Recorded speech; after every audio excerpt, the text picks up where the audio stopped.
Welcome to Power Lunch Live. I'm Rhett Power, your host. It's good to be with you here on Power Lunch Live. Now, the point of the show is to have today's thought leaders, best-selling authors, people who are doing amazing work in the world that we can learn from so that we can get better at what we do. That's the whole point of the show. Now, we are live on LinkedIn, of course. We are also live on Facebook, Twitter, YouTube, and probably something else that I'm not thinking of. But we monitor those channels during the program. And if you have questions, we will ask our guests those same questions so that you get to get to what you want to learn about. Now, please do ask those questions, though. It's really, really important. If you like the program, give it a like or share so that your network can benefit from the conversations, and we benefit too because we grow our audience. That's a good thing. Now, today I've got Wayne Herring on. Wayne is the founder of Business Builder Camp, which helps men across the U.S. grow their businesses into successful and thriving enterprises. But there's more than to that story than just that. He's simply more than a coach and a consultant.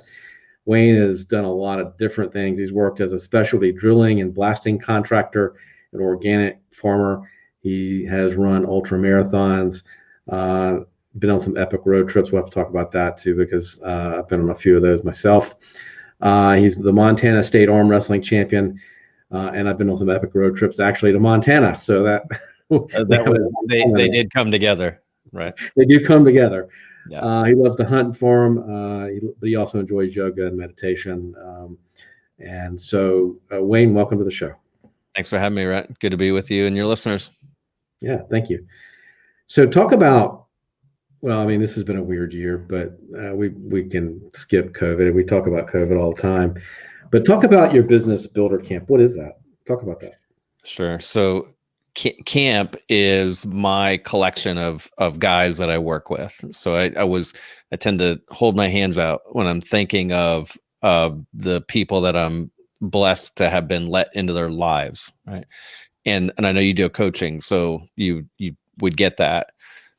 So camp is guys that are running businesses, building businesses, hence the word business builder. And they're also the kind of people that are willing to talk about life and willing to talk about family and their spouse and talk about living a well-rounded life. And so we're working to do that together.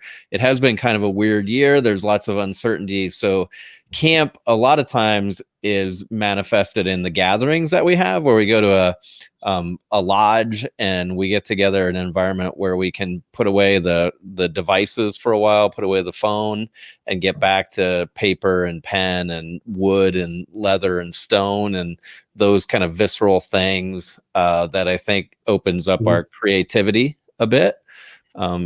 But yeah, and camp is a mastermind, and camp is my one-on-one coaching clients too, collectively. Hence here I'm holding my hands out to say it's all those things. So why the focus on just men, especially since women are now building businesses and Sure. more and more breadwinners? Why the focus just on men? Yeah. So there's certainly women's groups too, and with a men's group, and the reason how that came about, I have women clients right now, right? So I have one-on-one women CEO clients, so I happen to love working with, and I'll have advisors who are women come in and speak to Business Builder Camp. I have Bryn Tillman, who's a LinkedIn expert, who's going to be on our expert interview series really soon. But the reason I've gone in that direction is because I know the subject matter fairly well. And because we go beyond business and we get into, what's it like to talk about money with my wife, given that our family finances and our business finances, sometimes there's a bit of a gray area between those two. So anybody who has a closely held business, if your spouse, and this can go either way, right? So I'm speaking to men or women, depending. It just so happens that I gather up men for camp. Right. But when I spend money on the business, and my wife knows that I've spent that money on the business, It could lead to a conversation because there's priorities at home, and we may want to buy a new vehicle or something. And so, yeah, it's an investment in the business, but we need to talk. I think we need to talk about those things openly. So I share a lot of stuff from my own marriage and things that we have at home with my clients. And so I went in the direction of men, because I knew I could talk about being a dad and a husband and how it mixes with business. It does. I mean, you hear about this thing called work-life balance, which I'm not sure exists, but it is all intertwined, right? And you can't escape that ultimately. It exists, but it's a verb, and we have to keep watching it and measuring it, right? It's not a state to be achieved. And then we're like, oh, good, now I found it, and I'll just stay here. Right, it's constant. So when you're in these camps, so I mean, I want to get some clarity around that, because I think one of the things I really believe in is finding a group of people as a business owner or CEO, founder, whatever, finding your tribe in a sense, because having people you can really talk to about the challenges, about how did you handle that conversation with your wife? How did you handle that conversation? How did you break off every day and go to practice with your kids? Or how do you the real stuff that comes up as a business owner? And I think it's really important for anybody to find their group that they can rely on. Talk about that a little bit. Talk about what you accomplish in these groups and how they work, and because I think everybody should have a sense of, I mean, they need to know. I wish I'd have known, and I don't think they were as prevalent as they are today, but right. when I was running the toy company. But talk about that a little bit and how to find the right group for you. I'm with you. When I was a VP of sales working in a family business, I wish that I would have had a group of other VPs of sales or other sons who are working with their father in a business like me. Yeah. And I did find, I found a couple of them at conventions, and we would talk on the phone, but it was never very formal. So yeah, the group aspect and the tribe aspect, if you will, that was really how the way that the camp concept and pulling people together into a mastermind came together for me. Was I had a number of one-on-one clients who were men running businesses, and who we would inevitably end up talking about kids and parenting, and then back to business again, and back to a salesperson that they just hired, and then back and forth. It flipped back and forth. Well, we rented a house to pull those people together, because I had been in a mastermind group with Aaron Walker, who runs a community called Iron Sharpens Iron, and I went to a retreat with them, and as part of the mastermind, I was like, wow, this is magic. I need to get my people together to do this. And when I gathered these men together in a house in Gettysburg, Pennsylvania, I came prepared with a whole stack of these are all the really smart coaching things I'm going to go over with these guys. I'm going to teach them about my experiences when I was a VP of sales. And I'll tell you, Rhett, and you're shaking your head because you've probably had similar experiences. Yeah. Within 7 minutes, I think, of sitting down at the table and them getting their guard down, they were like fast friends, because they had shared experiences of running a business and playing the game of life. And I took those notes, and I was like, boy, we're not going to use these the whole weekend, because that's not what's important to them at this moment. Yeah, no, that's true. And talk about, I mean, I'm sure you have a structure though now for those kind of things. What kind of things do you discuss? I mean, you've talked a little bit about it, but go in a little more detail about what a weekend or like these groups are like. Well, yeah. So right now we haven't had a live meeting since October of 2019, but what we're doing now is we've recreated those meetings, but we spread it out a little bit.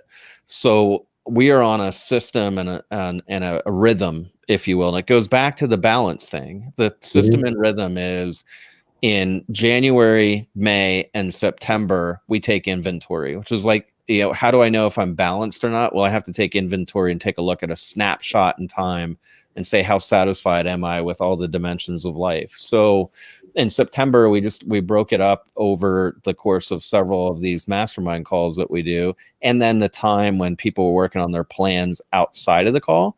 So we took an inventory of how things are going and how satisfied we are with different dimensions of life. But then we build a plan out, and it really follows the 12-week year and that way of setting quarterly plans or scaling up or gravitas or EOS. There's all these different books that speak to let's set projects for the next 90 days and let's communicate them with our team, and then let's communicate them with our family is where we go with that.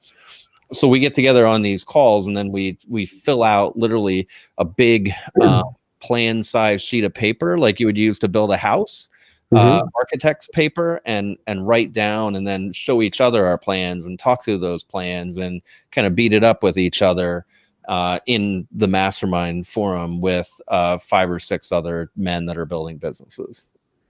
That makes a lot of sense. And so you really do have to come prepared to give and be open and share and sort of lay it all out, it sounds like. It's a process, and I think that's part of the value of it, is having these other people that get to know you. And I'm personally in a mastermind group right now. I'm still in, I left for a little while. I went back to Aaron Walker's mastermind group. And for me personally, just yesterday, I presented my 3-year vision to my group. I took 20 minutes and read through.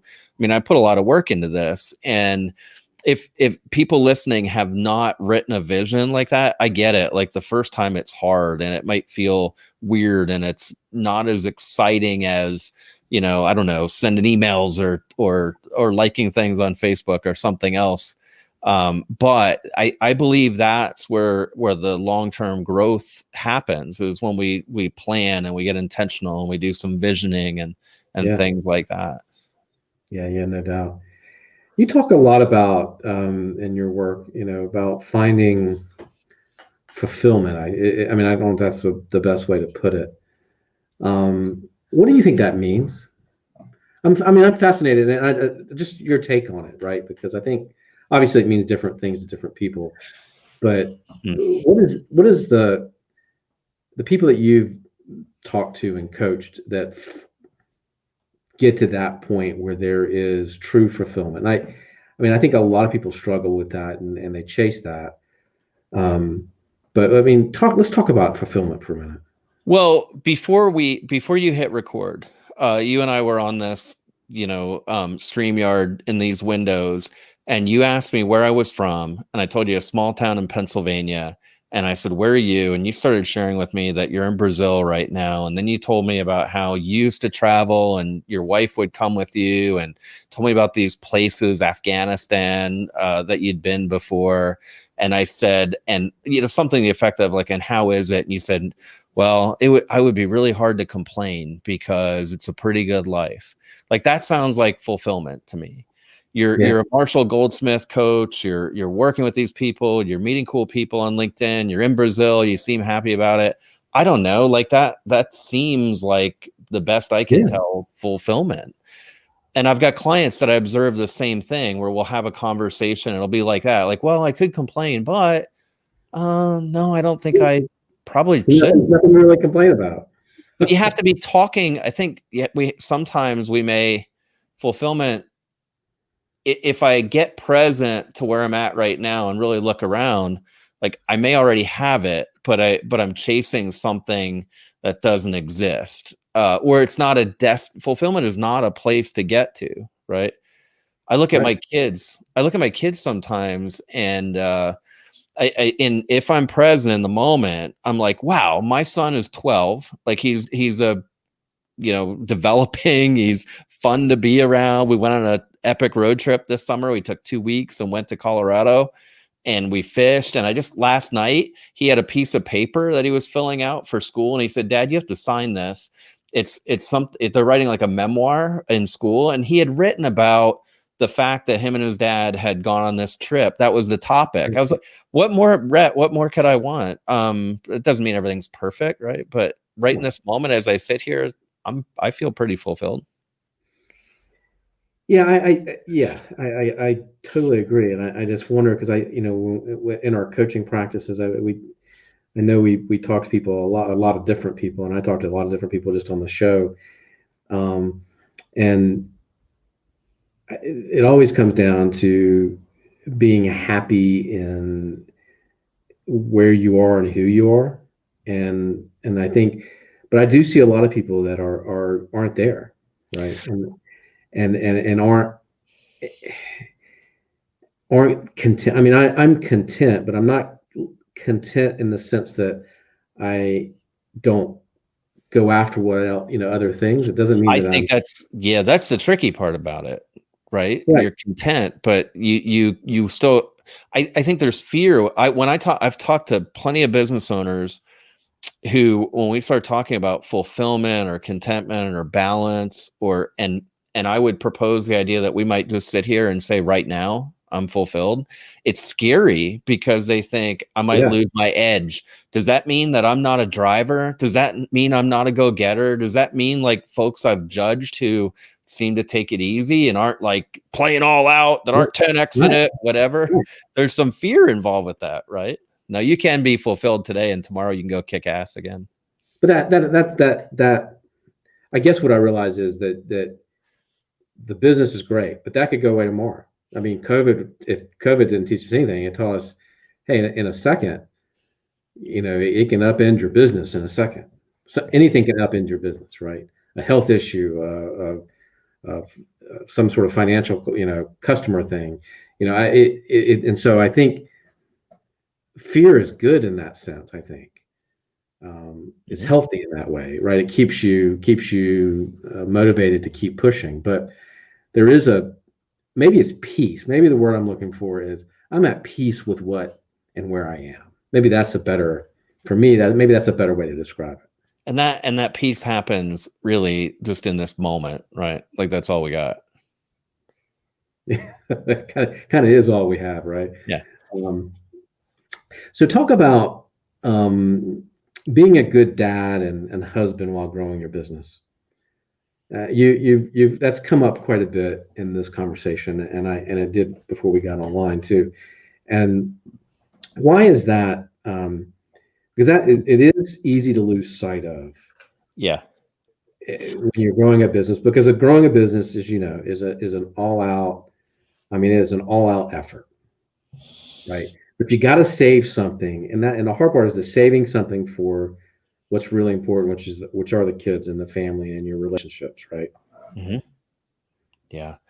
I'll tell you a story about a client. I had a conversation with him this morning. His name's Jack Justice. He runs a company called Ramblin' Jackson in Colorado, and Love they build websites. What's that? I love that name. It's great. Ramblin' Jackson. And they build websites for landscapers. And he's got two boys. And they're having these big fires, and he lives in Lyons, Colorado. He lives pretty close to Estes Park, where there was a threat of fire. Mhm. And he works in his backyard in a modified shed. It's a beautiful shed, but it's a shed, and it's got modern Mhm. podcasting gear, et cetera. And he runs, a beautiful business with a remote workforce of 12 full-time employees, and they're kicking butt. But anyway, with these fires coming, what he was talking through with me was the fact that they had to evacuate. And so initially they went to Denver to a hotel, and it wasn't a very effective place for him to be able to work. But yet it's this time where he can be with his family and spend time with them. So he said, I think we're going to rent a house if it goes on and we can't go back home. I think we're going to rent a house, an Airbnb house in Nebraska, and it'll be kind of like a vacation, but kind of like there'll be a room where I go to work because I do need to work in order to be able to support them.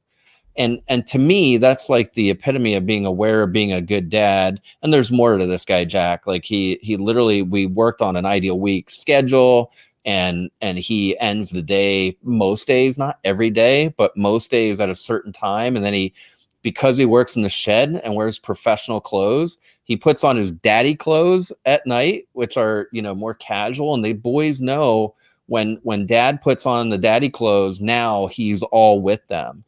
And so Exactly. those are things we talk about, like, openly. And I love having guys in my life who it's okay for us to talk about building, multi-million dollar businesses, and it's okay to talk about wearing daddy clothes.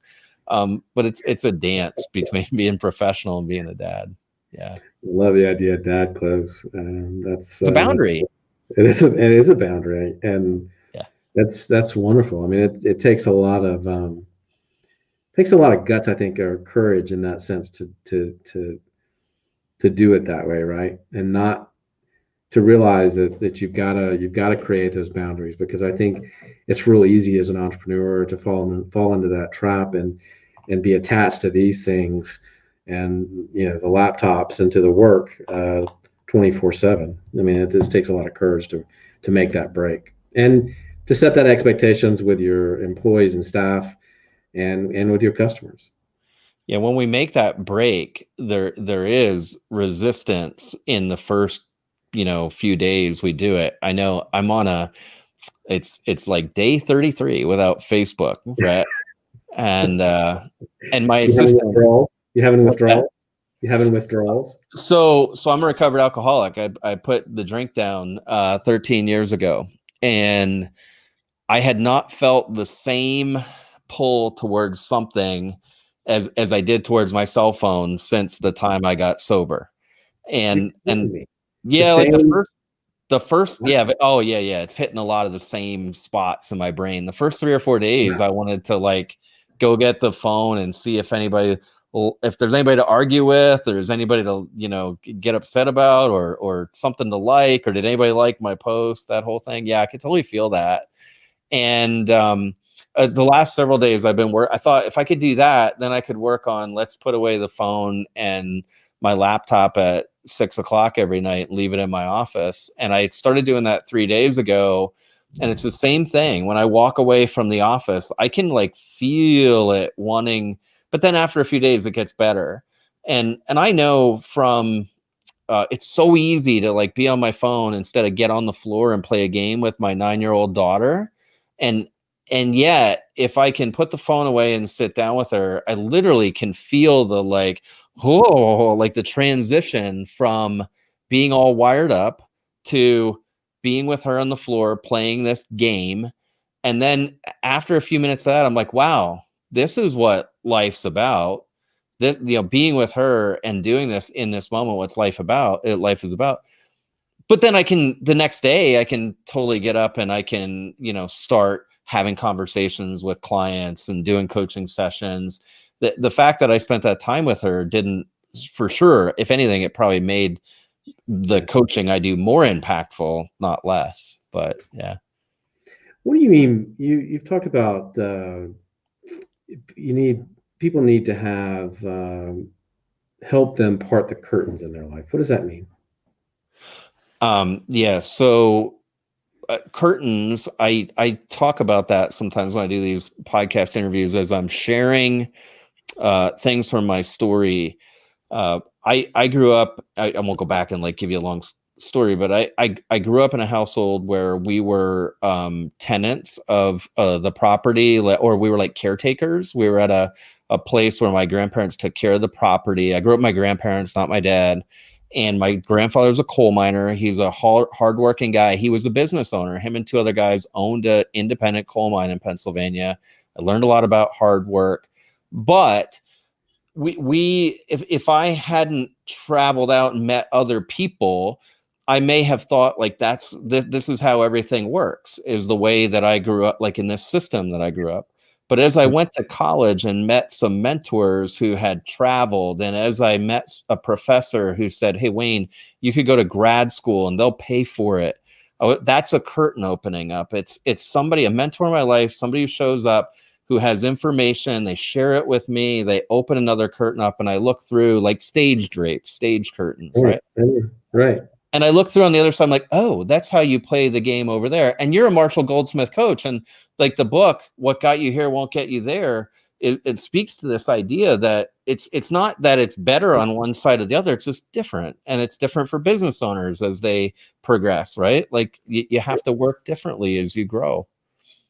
Yeah, no, I mean, I think that's really true. And I love the analogy of people helping you open that curtain, right? Because we're a product of our environment, and if you don't have people to help you see the rest of the world and open those doors, I mean, that's the power in a lot of ways of what you're talking about with the camp and everything else you're talking about really here is It's your network. And it sounds like your network's helped you understand Oh yeah. how to, I mean, you've gotten better because of the people that you're coaching, right? I mean, you're All talking the about time. what you're doing here now with your kids and leaving at the office at a certain time and putting down the devices and stuff. That's all stuff that you probably picked up from other people, right? Oh, And like, yeah, I mean, how the guy we, Jack that I'm talking about, right? Like that right. he's taught me a tremendous amount by watching him, and he's a younger dad than I am. Yeah, for sure. Yeah. Um, so it's, and I think that's interesting. You mentioned Marshall's work and book, What Got You Here Won't Get You There, as being sort of a trap for high performing businesses. What business builders? What do you mean? Well, uh, so how I got into this was one of the guys that opened a curtain in my life is a guy named Warren Lewis, who was a coach. And I was a civil engineer doing design work, construction work, and he opened curtains when I joined my father's business. He opened curtains to things like behavior styles, disc, driving forces, sales training. He was a Sandler sales trainer. Taught me, I used to sell by will, I guess, and by learning by falling down. And he taught me frameworks and techniques. And one of the things that happened in the business working with my dad is my dad grew this business to a level where it was a really nice business. And it's incredible what entrepreneurs go through to start something like that. And I can remember Right. him working on that to get it to that point. But Yeah. what got him and the company there wouldn't get us to the next level. There needed to be some curtains open. And Sure. we hired several consultants who came in, and we were very open with them, and kind of we used to say we jumped up on the table like for exploratory surgery and showed them everything and told them everything, warts and all, because then we figured they could help us.